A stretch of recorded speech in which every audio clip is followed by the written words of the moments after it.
Assalamualaikum warahmatullahi wabarakatuh. Saya tuh sering ngangkat paradoks di mana kita melihat demokratisasi informasi. Itu udah kaya sekali. Kita mau cari informasi mengenai apa aja tuh ada dan dari kanal yang beribu-ribu. Tapi ini nggak nyambung dengan demokratisasi ide. Ide tuh hanya itu aja. Yang kiri dan yang kanan terpolarisasi justru. Iya kan? Nggak terjadi spektrum. Nggak kaya spektrum. Spektrumnya hanya yang paling kiri, yang paling kanan. Nah, ini mungkin bisa dikorelasikan dengan labelisasi. Gimana kita begitu gampangnya mengelabel seseorang. Wah, si A itu gini, si B itu gitu. Nah, itu kan bisa dikaitkan dengan sosial, budaya, politik, ekonomi, teknologi, dan lain-lain kan. Nah, itu kalau menurut saya itu sangat memilah bangsa. Nah, itu gimana tuh untuk kita tuh bisa menghindar dari labelisasi? Kalau agama itu, kalau dalam Islam ada kalimat yang saya suka. Undur makola wala tandur mankola. Lihat apa yang dikatakan. Jangan melihat siapa yang bicara. Ini menurut saya salah satu quote yang bagus. Jadi, nah iya, bahkan ada Sayyidina Ali bin Abi Thalib itu, seandainya pun meskipun anak kecil ngajar saya satu huruf saja, tak anggap dia guru. Padahal dia anak kecil. Jadi tidak kita labeli Allah anak kecil ngerti apa, enggak. Kalau dia memberi pengetahuan padaku, ya tak anggap guru. Kalau dia memberi wawasan baru padaku, tak anggap guru. Jadi lebih ke isi, bukan bungkus. Ini kalau saya melihat, nenek moyang kita dulu luar biasa memahami ini. Mereka bahkan bisa, sudahlah wadahnya bisa apa saja kok, asal isinya ini. Itu nenek moyang kita. Makanya dulu misalnya kayak Jawa itu punya tradisi religius sampai kuno, sampai purba, namanya agama Kabutayan.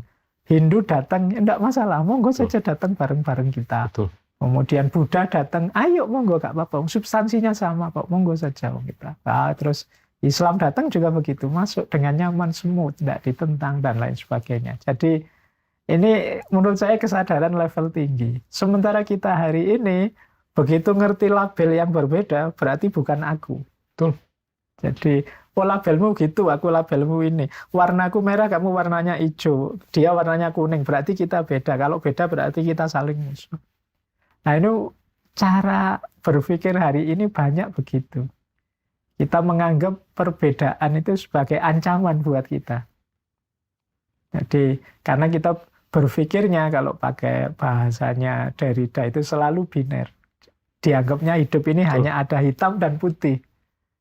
Ya tentu saja aku punya label A, dia punya label B. Yang putih harusnya aku dong, kamu yang hitam. Jadi akhirnya apa? Terus jadi peradaban yang saling menegasikan. Jadi kita membuang saudara kita menyingkirkan tetangga kita menafikan khazanah-khazanah luar biasa dari orang tertentu, kelompok tertentu, hanya karena labelnya beda. Begitu mudahnya kita tuh tergerus atau terbelenggu dengan negativitas. Iya kan? Iya. Yang dikaitkan dengan labelisasi. Tanpa mendengar apa yang disuarakan. Iya. Hanya melihat siapa yang menyuarakan. Dan ini seakan-akan kayak cukup struktural framingnya. Dan ini gimana untuk mengdistrukturkan. Atau mengunstrukturkan.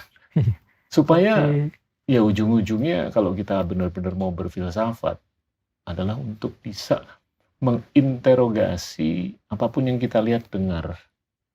Supaya kita bisa berpikir secara tepat kan. Nah itu ujung-ujungnya berkorelasi dengan kapasitas seseorang menunjukkan keterbukaan. Nah kalau percakapan itu terpolarisasi, itu nyata bahwasanya tidak ada keterbukaan. Di sisi sini terhadap apa yang ada di sini, dan sebaliknya. Ya kan? Kalau ada keterbukaan tuh semakin spektrumisasinya terjadi.